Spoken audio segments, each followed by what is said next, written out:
నాగబాబు గారు ఒక మాట చెప్పారు. ఆయన చెప్పిన మాట ఏంటంటే, Janasena party is the only party రేపొద్దున పవన్ కళ్యాణ్ గారి తర్వాత ఆయన క్వాలిటీస్ ఉన్న వ్యక్తి గనక ఎమర్జ్ అయితే పార్టీని లీడ్ చేసే వ్యక్తి కూడా ఆ వ్యక్తి అవుతాడు. మా కుటుంబంలోంచి వచ్చే వ్యక్తులు లీడ్ చేస్తారు.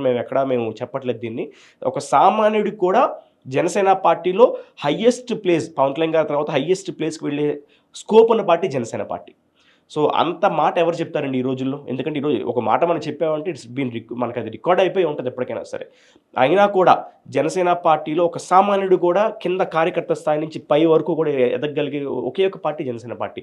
కాకపోతే ఆ వ్యక్తి ప్రూవ్ చేసుకోగలగాలి. ఆ వ్యక్తికి అంత యాక్సెప్టెన్స్ రాగలగాలి ప్రజల్లో. సో, అంత స్కోప్ ఉన్న పార్టీ జనసేన పార్టీలో ఉండటం కానివ్వండి, ఆయన చేసిన ప్రయాణం కానివ్వండి, మాకు అంత ఈజీగా ఏది కాదు. నాకొకటే చెప్పారు పవన్ కళ్యాణ్ గారు. మొదట్లో చెప్పారనమాట. సందీప్ నువ్వు 'యువ' సినిమా చూసావన్నారు. చూశాను సార్ అని చెప్పన్నాను. రాజకీయం సినిమా చూసినట్టు 3 గంటల్లో అయిపోదు. అవి చూసి చాలామంది యూత్ మనకి ఇన్‌స్పైర్ అవుతారు. అంటే ఒకే ఒకటి సినిమా చూసి ఇన్‌స్పైర్ అవుతారు. లేదు 'యువ' సినిమా చూసి ఇన్‌స్పైర్ అవుతారు. ఆ థాట్స్‌తో మనం రాజకీయాల్లోకొస్తాం. కానీ రాజకీయాల్లో ఏది కూడా ఇన్‌స్టంట్‌గా అయిపోదు. అంటే మీకు ఒక 3 గంటల్లో సినిమా అయిపోయినట్టు, 3 గంటల్లో రాజకీయం అయిపోయినట్టు, 3 గంటల్లో ఎలక్షన్ అయిపోయినట్టు మీకు ఎక్కడ కూడా మీకు నిజంగా జరగదది. ఎందుకంటే 2019లో నేనే చూశాను. పోరాటాలు చేశాం కదా! మనకేముందిలే ఎలక్షన్ అని చెప్పి అనుకున్నా. కానీ పోరాటం వేరు, రాజకీయం వేరు. అది నాకు చాలా క్లియర్‌గా అర్థమైందండి. సో, నేను యూత్‌కి ఏదైనా ఒకటే చెప్తాను. మీకు పేషెన్స్ ఉండాలి రాజకీయంలో. అది లేకపోతే గనక మనకి టైం చాలా మిజరబుల్ అవుతుందన్నమాట. ఇన్‌స్టంట్‌గా ఏది కూడా వచ్చేది ఇన్‌స్టంట్‌గానే పోతది తప్ప లాంగ్ లాస్టింగ్ ఉండదు. ఈరోజు మా 10 ఏళ్ల ప్రయాణం పవన్ కళ్యాణ్ గారికి వచ్చిన రిజల్ట్ ఈరోజు దేశం మొత్తం పవన్ కళ్యాణ్ గారి వైపు చూస్తుంది. యెస్. సో, నేషనల్ మీడియా ఈరోజు మాట్లాడుతుంది పవన్ కళ్యాణ్ గారి గురించి. ఎక్కడ కూడా స్థానికంగా మేము పవన్ కళ్యాణ్ గారు ఎంత కష్టపడినా, ఎన్ని బాధలు పడినా చూపించిన మీడియాలు ఈరోజు నేషనల్ మీడియా కూడా పవన్ కళ్యాణ్ గారి వైపు చూస్తుంది. సౌత్ ఇండియా చూస్తుంది. మొత్తం all over the India Pawan Kalyan గారి గురించి మాట్లాడుతున్నారు ఈరోజు. సో, పవన్ కళ్యాణ్ గారు నచ్చి జనసేన పార్టీలో జాయిన్ అయ్యారా? లేకపోతే జనసేన సిద్ధాంతాలు నచ్చి పార్టీలోకొచ్చారా?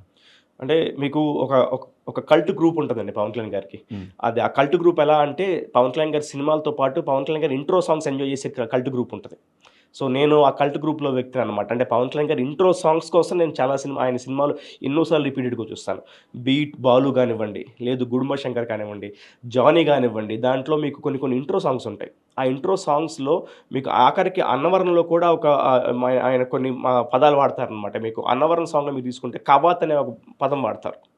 మన కాళ్ళే కత్తులుగా మారి కవాతు చేయాలని చెప్పంటారు. ఆ కవాత్ అనే పదాన్ని మళ్ళీ మాకు తిరిగి జనసేన పార్టీ వచ్చాక మేము కవాత్ లాంగ్ మార్చెస్ అన్నిటికి మేము కవాత్ అనే పెట్టాం పవన్ కళ్యాణ్ గారి పేరు. యెస్. సో, ఆయన తీసుకున్న చైల్డ్ అబ్యూస్ గురించి, లేదంటే చైల్డ్ లేబర్ గురించి, మహిళలపైన యాసిడ్ పోసిన సంఘటనల గురించి వాటన్నిటిని కూడా ఆయన ఆ పాటల్లో పెడతా ఉంటారు. సో, ఆ ఇంట్రో సాంగ్స్‌కి అట్రాక్ట్ అయ్యి, ఆ ఇంట్రో సాంగ్‌లో పవన్ కళ్యాణ్ గారిని అప్పట్లోనే యాక్టర్‌గా కాకుండా ఒక ఏదో చెప్పాలనుకుంటున్నారు ఈయన. అంటే ఈ సాంగ్స్ ద్వారా ఇది నిజమే కదా! సొసైటీలో జరుగుతుంది ఇదే కదా! ఏ సినిమాలో చూపించరెందుకిది? కనీసం అట్‌లీస్ట్ ఒక సాంగ్‌లోనే వచ్చింది కదా! అని చెప్పి సాటిస్ఫై అయ్యేవాళ్ళమనమాట. అలా నేను ఆయన పట్ల అట్రాక్ట్ అయిన వ్యక్తుల్లో నేనొకడిని. ఎప్పుడైతే 2014లో జనసేన పార్టీ పెట్టారో, ఆ సమయంలో నేను పీహెచ్‌డీ చేస్తున్నాను. సో, ఆ రోజు మాకు పవన్ కళ్యాణ్ గారు పార్టీ పెడుతున్నారని తెలిసిన వెంటనే అంటే నా పరిధిలో ఉండే అన్ని కాలేజ్‌కి నేను వెళ్ళి పొద్దున్న నుంచి సాయంత్రం వరకు సాయంత్రం లాంచ్ అయింది పార్టీ. మార్నింగ్ నుంచి ఈవినింగ్ వరకు అన్ని కాలేజ్‌కి తిరిగి సుమారు ఒక 1000 మంది యువతని గ్యాదర్ చేసుకొని బీచ్ రోడ్ ర్యాలీ చేసుకుంటా వెళ్ళి, అక్కడున్న విశ్వప్రియ ఫంక్షన్ హాల్‌లో మాకు లైవ్ టెలికాస్టింగ్ పెట్టారన్నమాట. తెర మీద పవన్ కళ్యాణ్ గారు స్పీచ్ చూపించారు. హ్మ్. సో, ఎప్పుడైతే పవన్ కళ్యాణ్ గారు ఏం చెప్తారని చూడటానికి వెళ్ళాం. అంతే తప్ప పార్టీలో మేము క్రియాశీలకంగా ఉంటానని ఎళ్ళలేదు. ఆయన ఏం చెప్తారో విందాం అని చెప్పి వెళ్ళిన వాడిని